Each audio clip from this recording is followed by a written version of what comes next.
having Janet Stone with us at Bhakti Fest in Joshua Tree. Janet, you've been for so long time inspiring our community, teaching here, spreading out your message.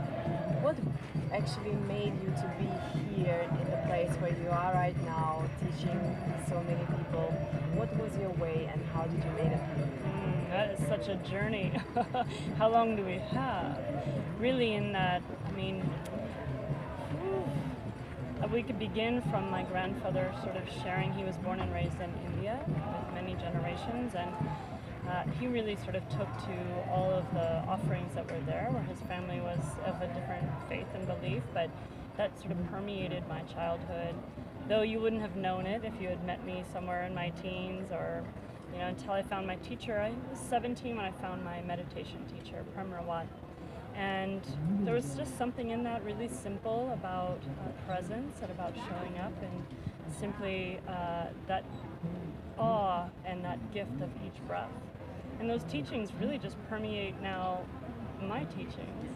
But I took lots of amazing routes between that, traveling the world and finding Shivananda in India and that lineage, and was in the film industry for a dozen years. So it was really just completely on a different track. And one day it just I wandered into a Brian Test class, and then a Max Strom class, and Ira Rosen, Govindas, and it just was really this sweet community, and I just spent my time wandering and meandering, and Bhakti really came alive, not in India of all places, came alive when Max Strom did one Om.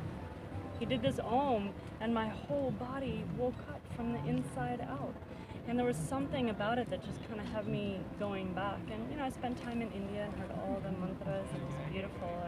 But there was something in that that was utterly resonant and alive for me. And I just come and share really the simplicity of the practice. We like to make things really complicated. Oh, yeah.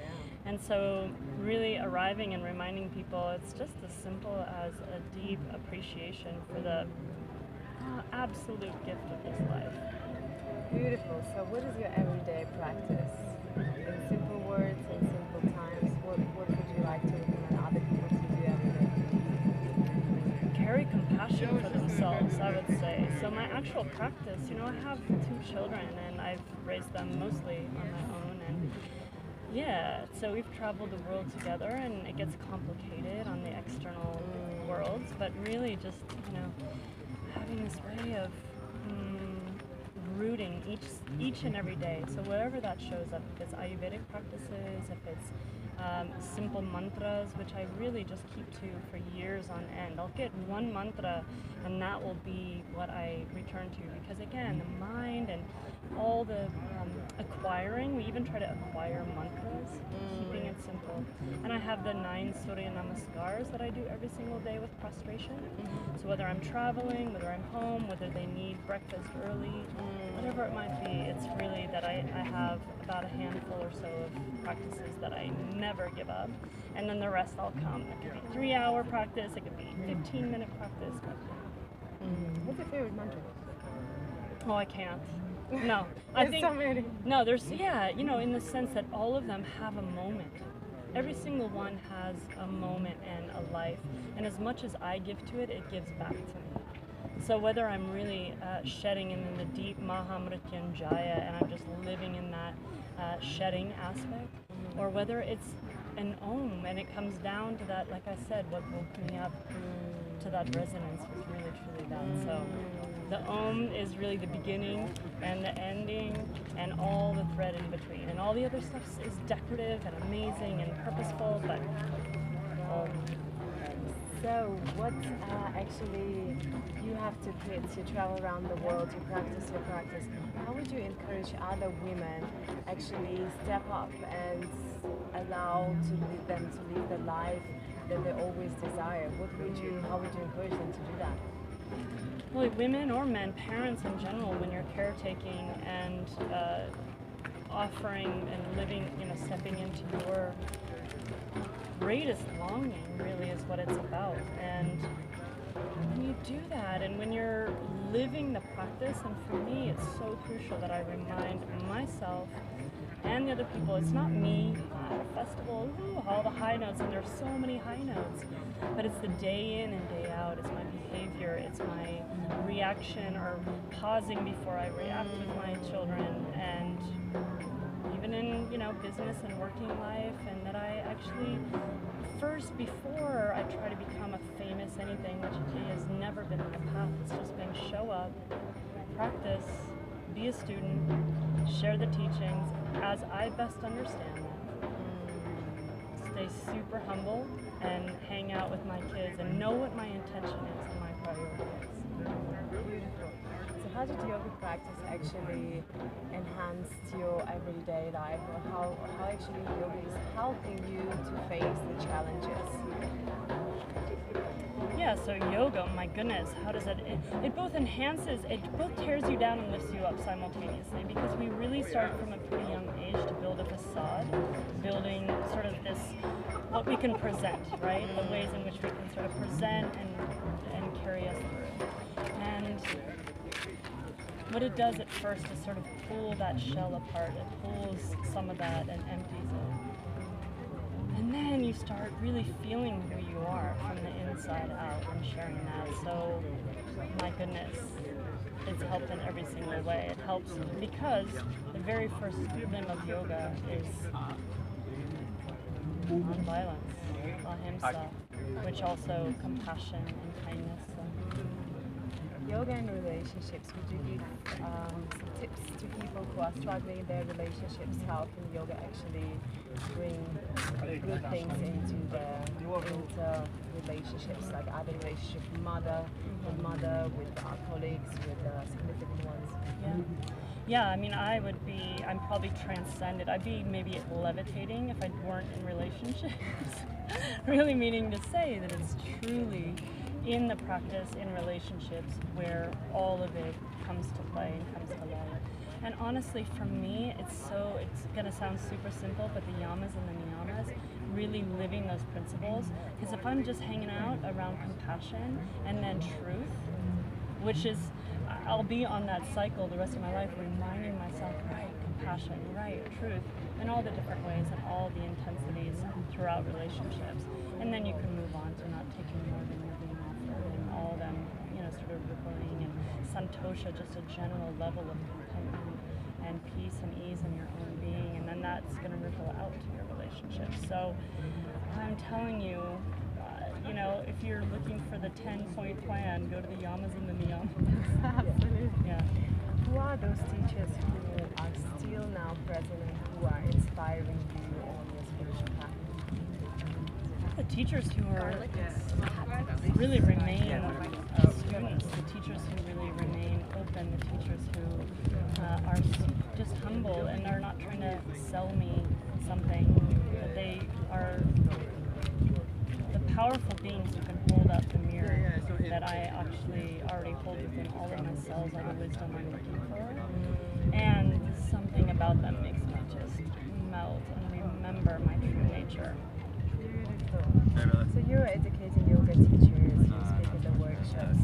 What would be your recommendations for your fresh yoga teachers? Are they completely ready to see they're coming out into this world? And what would be like your mother-like guidance? How I think can be in a good space of service and teaching yoga? Yeah, don't try to be anybody else. Don't try to be anybody else. Just do you. Trust your inner wisdom. Trust that what you have is actually enough. And that doesn't mean you're not going to go. Just keep refilling and refilling and refilling and remaining just open to studentship. And just know what you know. Doesn't have to be more, doesn't have to be less, but at this exact moment. And just trust it. just playing the harmonium over there. When you lean back, it feels like I haven't made it so to one of much. your Wednesday classes yet. But I've been meaning presence to. is very I will, as soon as I'm not working. What is the I know, next right. adventure that is coming?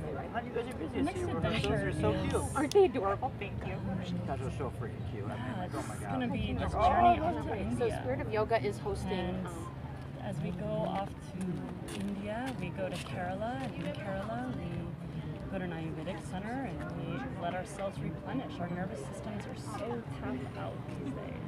We're going to go to India.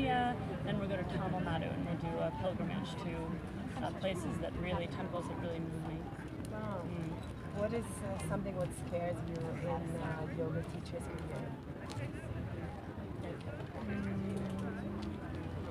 I would say falling prey to imagining that it has something to do with some external anythingness.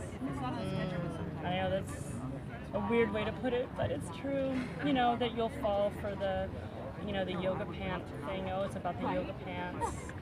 You'll fall for, oh, my social media persona, or that I need to, be on that loop and do this thing, when it never feels alive in that way. And you can feel those folks who are doing it, and the moments you start to fall into it, and you go, oh wait, that is not aligned with what's here.